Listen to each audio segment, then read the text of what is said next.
General Bajwa पीछे बैठे हुए थे, वो फैसला करते थे कि कौन सी नैब ने किसके ऊपर कब कितना दबाना है, फिर कब छोड़ देना है, कब अंदर उसको डालना है। शहबाज शरीफ का ओपन एंड शट केसेस थे, उसका केस ही नहीं लगता था। हम बिल्कुल बेबस थे, प्राइम मिनिस्टर बेबस बैठा था। कानून मुल्क के बदले गए। असेंबली ने, नेशनल असेंबली ने पहले तो एक रजीम चेंज करवाई गई एक साजिश के तहत। ओपन मार्केट के अंदर मंडी लगी, इलेक्शन नहीं ऑक्शन की वजह से एक ऑक्शन हुई जिसके अंदर लॉयल्टीज बदली गई, हॉर्स ट्रेडिंग हुई, गवर्नमेंट गिराई गई। और उसके बाद पहला काम उन्होंने ये किया, अपने करप्शन के केसेस खत्म किए। और फिर कानून ऐसे बनाए गए कि एक एक बचा, जो इनके बड़े करप्शन के स्टालवर्ड्स थे वो बच गए सारे। और सारे आप देख रहे हैं कि बारी बारी सारों की करप्शन केसेस खत्म हो रहे हैं। तो ये तो किसी दुनिया के मुल्क में मैंने ऐसा नहीं देखा। ये तो मैं शायद बनाना रिपब्लिक्स में भी ऐसा ना होता। ये तो कोई मगरबी जमहूरियत के अंदर कोई तसव्वुर भी नहीं कर सकता कि पब्लिक के पैसे चोरी करने वालों को पहले आप एक साजिश के तहत मुल्क के ऊपर मुसल्लत करें, उनके केसेस ना होने दें। ये भी मैं कहूं, हमारे दौर में मैं पूरी कोशिश करता रहा, मैंने पूरी कोशिश की कि इनके पूरे केसेस मैच्योर थे। नैब के अंदर से हमें कहते थे केसेस मैच्योर हैं, लेकिन पीछे से हमें इजाजत नहीं है। अब पीछे से इजाजत कौन नहीं दे रहा था? जनरल बाजवा साहब। जनरल बाजवा पीछे बैठे हुए थे, वो फैसला करते थे कि कौन सी नैब ने किसके ऊपर कब कितना दबाना है, फिर कब छोड़ देना है, कब अंदर उसको डालना है। शहबाज शरीफ का ओपन एंड शट केसेस थे, उसका केस ही नहीं लगता था। हम बिल्कुल बेबस थे, प्राइम मिनिस्टर बेबस बैठा था। और ये क्या शो करता है कि यहां मुल्क के अंदर जो कानून की हुक्मरानी है वो नहीं है, ताकत की हुक्मरानी है। और ये इससे सिर्फ यही नहीं है कि इस वक्त मुल्क के वो बड़े बड़े क्रिमिनल्स बाहर फिर रहे हैं और मुल्क के ऊपर बैठे हुए और फैसले कर रहे हैं, अपने केसेस भी बचा रहे हैं, और मुल्क की इकॉनमी नीचे चली गई है और ये ऊपर इनकी सारे केसेस माफ हो गए हैं और बाकी भी बैठे हुए आने के लिए। ये किसी भी डेमोक्रेटिक सोसाइटी में, आज अगर आप चाइना को कहते हैं, चलिए जी चाइना, मगरब कहता है कि वो डेमोक्रेटिक सोसाइटी नहीं है, लेकिन प्रेसिडेंट शी जिनपिंग ने 450 वजीरों को 7-8 सालों के अंदर उसने जेलों में डाला करप्शन पे। तो अगर ये इतना बड़ा इशू नहीं था तो क्यों वो जो भी मुल्क आगे बढ़ रहा है वो क्यों इतना करप्शन के ऊपर क्यों इतनी वो जोर लगाते हैं कि ताकतवर करप्ट लोगों को कानून के नीचे लेके आए? क्योंकि यही एक सक्सेस होता है एक माशरे की, जिसको लेवल प्लेइंग फील्ड कहते हैं। क्यों हमारे पाकिस्तान के यहां से, मैंने अपने साथ, मैं जब पहली दफा बरतानिया गया 1971 में, तो मुझे याद है लेबर जाती थी पाकिस्तान की वहां, और हर थोड़े 5-6 साल के बाद वो पहले मजदूरी शुरू करते थे, फिर वो अपनी कोई दुकान खोल देते थे और देखते देखते वो बिजनेसमैन बन जाते थे। तो पाकिस्तान में क्यों नहीं वो कर सकते थे? क्योंकि वहां कानून है, वहां लोगों के पास राइट्स हैं, उनका जो कानून इंसाफ का निजाम है उनको प्रोटेक्ट करता है, हमारे लोगों को प्रोटेक्ट करता है जो कि वहां के शहरी भी नहीं थे, जो मजदूर थे। क्यों यहां से लोग कोशिश करके अमेरिका जाते हैं और वीजा लेके जाते हैं? वहां कोई पैसे तो नहीं बांट रहा, क्योंकि वहां का जो सिस्टम है वो लेवल प्लेइंग फील्ड देता है। रूल ऑफ लॉ शहरियों को लेवल प्लेइंग फील्ड देता है, एक जेन्युइन एंटरप्रेन्योर्स को ऊपर आने की मौका देता है।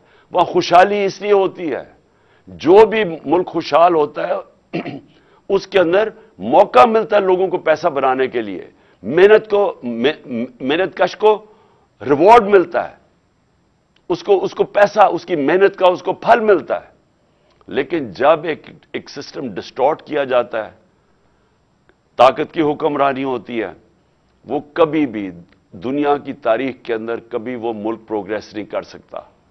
हमारे जो नबी सल्लल्लाहु अलैहि वसल्लम ने मदीना की रियासत में गुर्बत की इंतहा थी शुरू में, लेकिन सबसे पहले रूल ऑफ लॉ कायम किया कि मेरी बेटी भी चोरी करेगी तो सजा मिलेगी।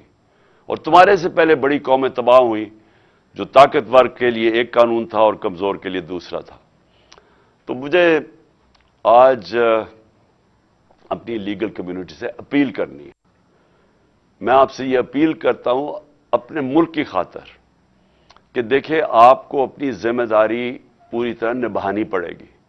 یہ جو پاکستان میں ہو رہا ہے یہ جنگل کا قانون، یہ وہ بن گیا ہے پاکستان میں جنگل کا قانون، اور آپ کے سامنے ہو رہا ہے کہ سارے چور اوپر آ کے بیٹھ گئے ہیں.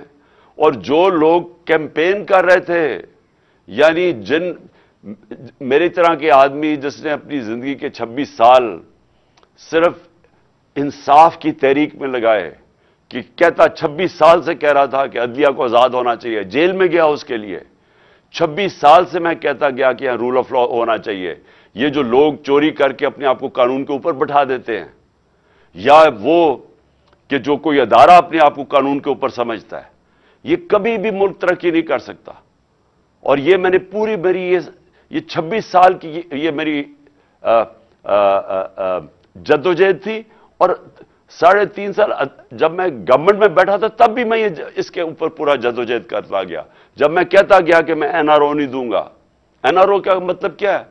این آر او دینے کا مطلب یہ ہے کہ آپ وہ لوگ جنہوں نے پبلک کا پیسہ چوری کیا ہے، آپ اپنی کرسی بچانے کے لیے، کیونکہ وہ آپ کو بلیک میل کر رہے ہیں، آپ ان کو معافی دے دیں، جو جنرل مشرف نے کیا تھا اور اس بار جنرل باجوہ نے کیا. تو یہ اس سے زیادہ ملک سے میں کہتا تھا میں غداری کروں گا اپنی قوم سے کہ اگر میں ان لوگوں کو این آر او دوں گا جن کو آج این آر او مل گیا. اور آپ کی سب کے سامنے کبھی بھی ایسا نہیں ہوا کہ ایک مارچ کے اندر پاکستان کی اکنامک سروے کی فگرز پڑھ لیں کہ ہر طرح اکنامک گروتھ پاکستان کی 6%، ریکارڈ ہماری ایکسپورٹس تھی، ریکارڈ ٹیکس کلیکشن تھی، ریکارڈ ریمیٹنسز تھی، 4 فصلیں ریکارڈ تھی، کسان خوشحال تھا، سروس سیکٹر آگے جا رہا تھا. مارچ سے آج دیکھیں پاکستان کا حال کیا ہے. اور یہ جو 7.5 لاکھ لوگ ملک چھوڑ کے جا رہے ہیں، ہمارا نوجوان ڈائنامک ہمارا سیکٹر، یہ سوچیں کہ کتنی مایوسی آج پاکستان میں ہے کہ جو اس ملک کے ساتھ ہوا 7 مہینے کے اندر. تو میں اس لیے آخر میں پھر سے آپ کو اپیل کرتا ہوں کہ آپ کے اوپر بہت بڑی ذمہ داری ہے. یہ جو آنے والے دن ہیں، اس ملک کو آپ کی ضرورت ہے. آپ کو ہر طرح کا پریشر ڈالنا چاہیے کہ there are no holy cows. یہ جو اپنے آپ کو قانون کے اوپر لوگ بٹھا دیتے ہیں اور وہ سامنے ہمارے ملک کے اندر مذاق ہوتا ہے.